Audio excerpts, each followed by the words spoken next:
வணக்கம். சில நாட்களுக்கு முன்னாடி கோபிங்கிறவர் கத்தி படத்தோட கதை தன்னோடது தான் அப்படின்னு சொல்லிட்டு எல்லா ஊடகங்களுக்கும் ஒரு இன்டர்வியூ கொடுத்துருந்தாரு. இதுவரைக்கும் முருகதாஸ் தரப்புலேருந்து எந்த ஒரு மறுப்போ இல்லை எதிர்ப்போ தெரிவிக்கப்படாமல் இருந்தது. இந்த நிலையில் ரியாஸ் அகமதுங்கிற சினிமா பிஆர்ஓ மூலமாக எல்லா ஊடகங்களுக்கும் ஒரு செய்தி அனுப்பப்பட்டிருக்குது. teammurugadas@gmail.com என்ற மெயில் ஐடி மூலமாக பிஆர்ஓ ரியாஸ் அகமதுக்கு இந்த மெயில் அனுப்பப்பட்டிருக்குது. இதுதான் மீஞ்சூர் கோபிக்கு முருகதாஸ் தரப்புலேருந்து கொடுக்கப்பட்ட பதில்.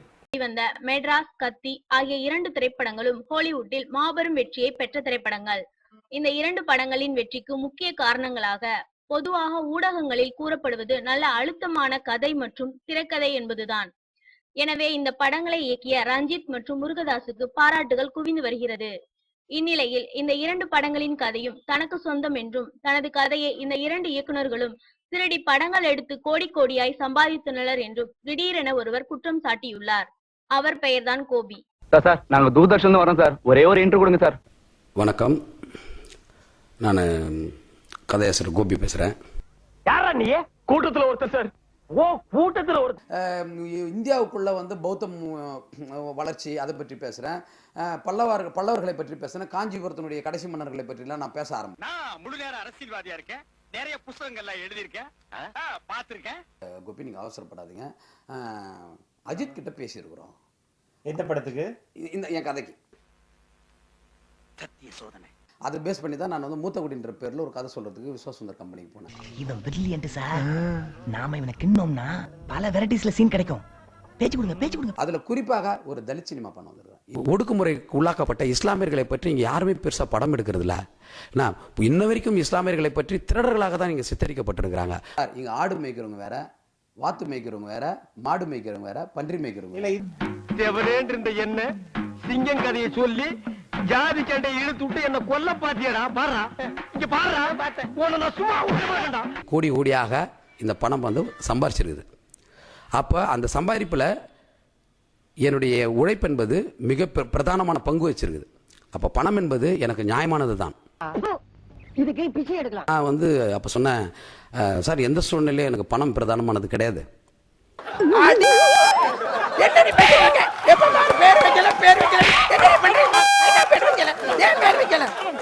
அதே மாதிரி விஜய் ரசிகர்கள் போன் பண்ணாங்க.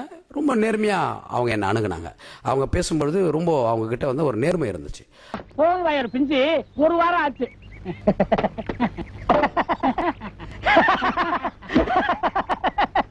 அரசியல்ல இதெல்லாம் சாதாரணமாப்பா. கை தட்டுறாங்க, எல்லாரும் ரசிக்கிறாங்க. அந்த என்னுடைய முக்கியமான நான் உருகி செஞ்ச காட்சிகளை வந்து இன்னொருத்தன் வந்து ரசிக்கும் பொழுது நான் ஒரு அனாதை மாதிரி உட்கார்ந்து படம் பார்த்துட்டு இருக்கிறேன். ஒரு நல்லவனுக்காக நான் உயிரை கனவா? கனவுல நம்ம தியாகம் பண்றோம்.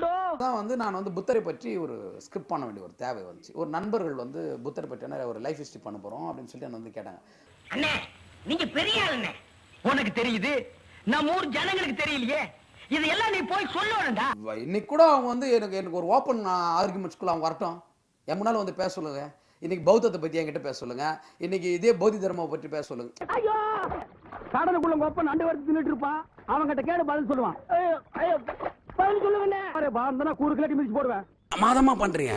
2வது படம்லாம் நீங்க ஹாலிவுட்ல பண்ணுவீங்க. பிரமாதம் பா, வாய்ப்பே இல்லைங்க. தமிழ் சினிமாவில் இப்படி ஒரு ஆள் கிடையாதுங்க. என்னம்மா இப்படி தப்பு பண்றீங்களம்மா, என்னம்மாச்சே.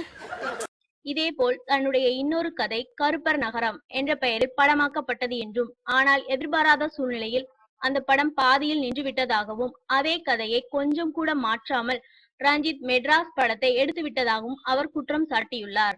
கோபி 2 இயக்குநர்கள் மீது சட்ட நடவடிக்கை எடுத்து வருவதாகவும், தனக்கு கண்டிப்பாக நீதி கிடைக்கும் என்று நம்புவதாகவும் கூறியுள்ளார். இவர் கூறுவது உண்மையா என்பது நீதிமன்ற தீர்ப்புக்கு பின்னர்